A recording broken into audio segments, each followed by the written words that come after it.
In 2011, BMW built a sedan that could accelerate from 0 to 60 in 3.7 seconds, lap the Nürburgring faster than a Ferrari 458, carry 4 adults in genuine comfort, and return 23 miles per gallon on a highway cruise. It cost around $90,000. It had 4 doors. And it was powered by a twin turbocharged V8 that sounded at full throttle, like something that had no business living under the hood of a family car.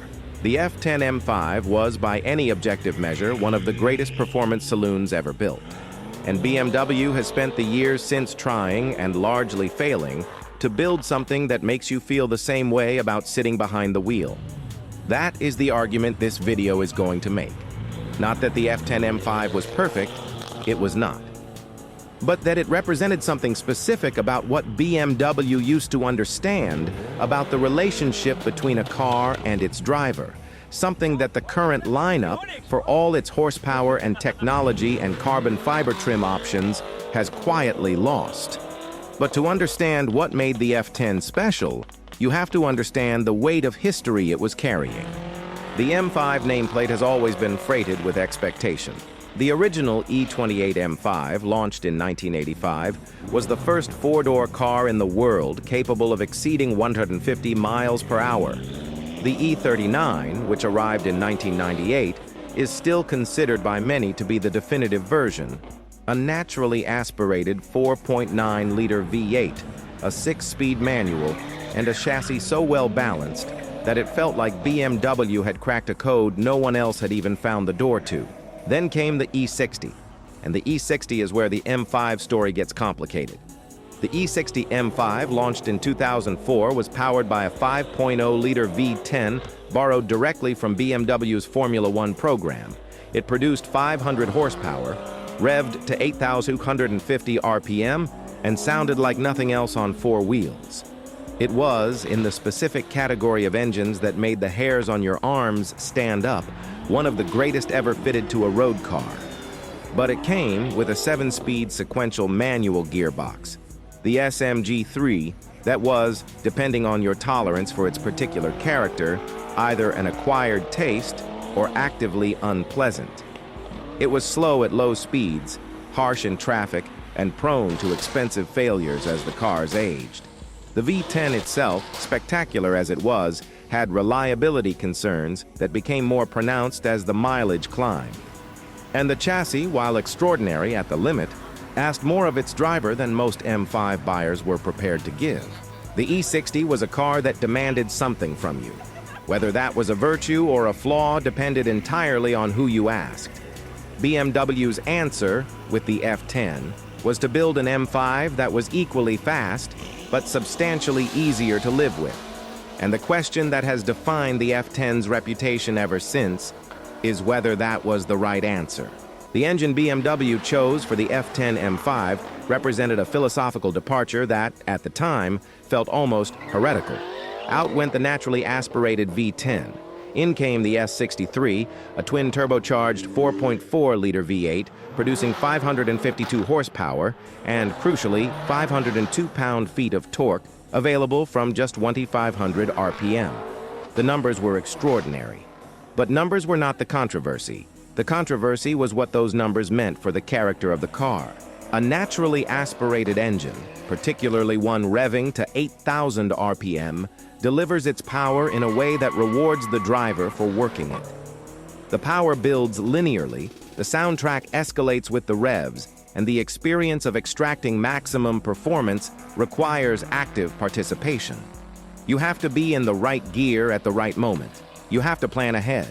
The engine punishes laziness and rewards commitment. A turbocharged engine, by contrast, delivers its torque in a wave. You push the accelerator and the car simply goes with a directness that can feel almost disconnected from the mechanical process happening under the bonnet. It is, in terms of outright pace, more accessible. And in terms of the sensation of speed, it can feel slightly abstract. BMW knew this. And their answer was the MDCT, a 7-speed dual-clutch gearbox that could change gears in under 65 milliseconds, and a chassis that was tuned in its most aggressive settings to give back some of the engagement the engine's character had smoothed over. The result was a car that was faster than the E60 in every measurable way. Whether it was more satisfying was a question that split the M community down the middle, and that split is still unresolved today. But here is what the critics of the turbocharged switch consistently underestimated. The S63 engine, in the context of the F10's complete package, produced an experience that was not lesser than the V10. It was different, and different in this case had its own particular brilliance. The F10 M5 was a car of genuinely split personalities, and BMW made this explicit through the drive mode system. In comfort, it was a remarkably capable long-distance machine. The adaptive suspension softened, the throttle response mellowed, the exhaust note quieted to something that would not embarrass you in a car park.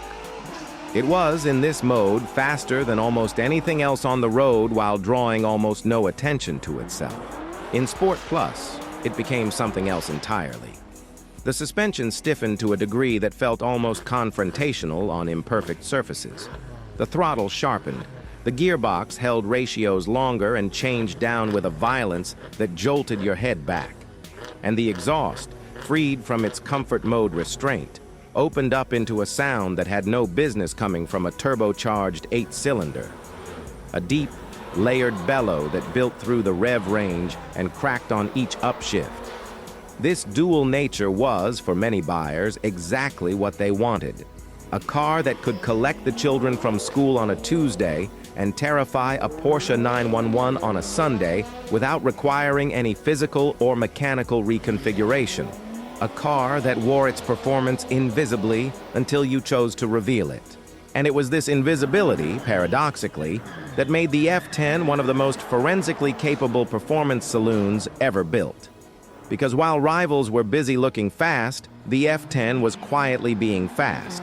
On the Autobahn, on a track day, on a damp B road on a gray November morning, the F10 M5 delivered a level of dynamic ability that its restrained appearance gave absolutely no warning of. The comparison that defined the F10's reputation, more than any single review, was its 2012 encounter with the Mercedes-Benz E63 AMG. These two cars occupied the same price bracket, the same market segment, and the same basic brief. A high-performance executive saloon for a driver who refused to compromise between practicality and pace. The E63, powered by a 5.5-liter biturbo V8 producing 550 horsepower, was in almost every measurable dimension the F10's equal. It was fractionally heavier, fractionally less sharp in its steering, but more relaxed in its demeanor, and arguably more approachable for a driver who wanted performance without the F10's occasional intensity. What the comparisons consistently found was that the F10 was the more complete driver's car. Its steering, hydraulic, not the electric rack that BMW would introduce in subsequent models, communicated more information from the road surface. Its chassis, while stiffer and more demanding, rewarded precision in a way the E63's more forgiving setup did not. The F10 asked you to drive it properly. And when you did, it gave back something that the numbers on a spec sheet cannot fully represent. This is the characteristic that makes the F10 M5 significant in hindsight. It was the last M5 with hydraulic steering, the last with a front-engine rear-wheel drive balance that prioritized driver feel over all-weather accessibility. The last before BMW began the steady incorporation of all-wheel drive across the M lineup, which improved usability in marginal conditions at the cost of the rear-wheel drive purity that had defined the M5 since 1985.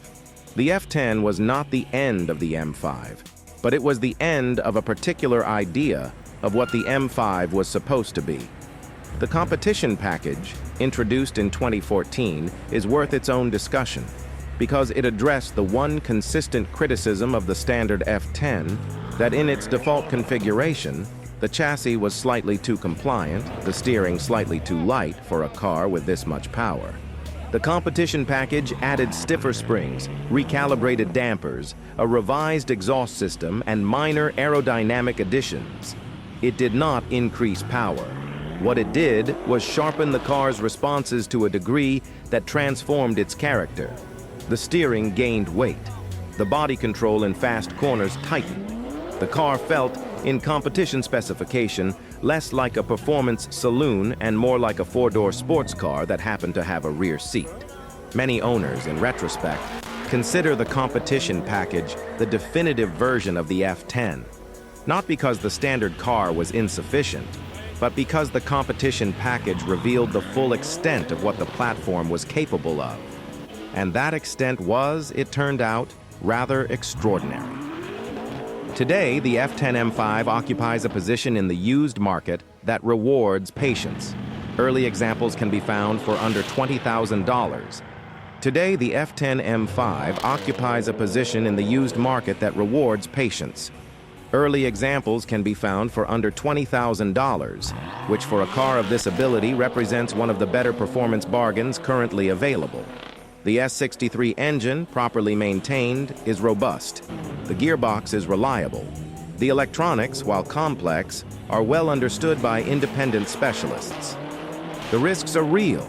Deferred maintenance on a turbocharged V8 with this power output is expensive to correct, and the F10's complexity means that a poorly kept example can be a financial trap. But a clean, well-documented car at the right price is something genuinely special. A vehicle that even now can embarrass machinery costing 3 times as much. The collector market has begun to reflect this. Competition package cars in particular have started their climb. Immaculate low-mileage examples are being held rather than sold.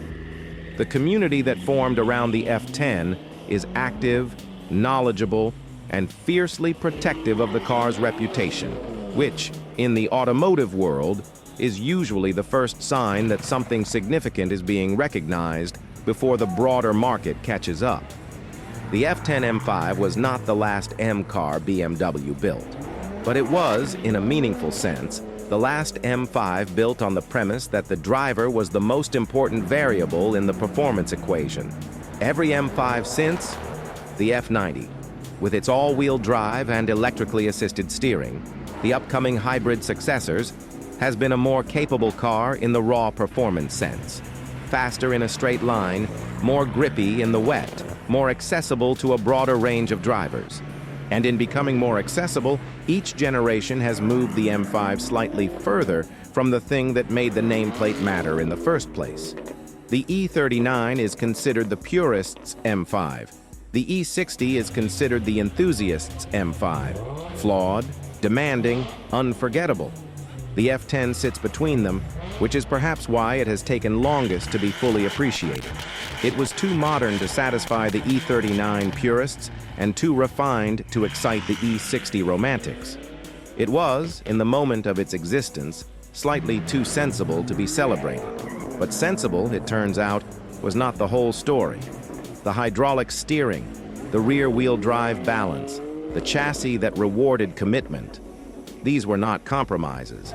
They were decisions. Decisions that reflected a particular philosophy about what a performance car should prioritize. A philosophy that BMW in the years since has quietly set aside.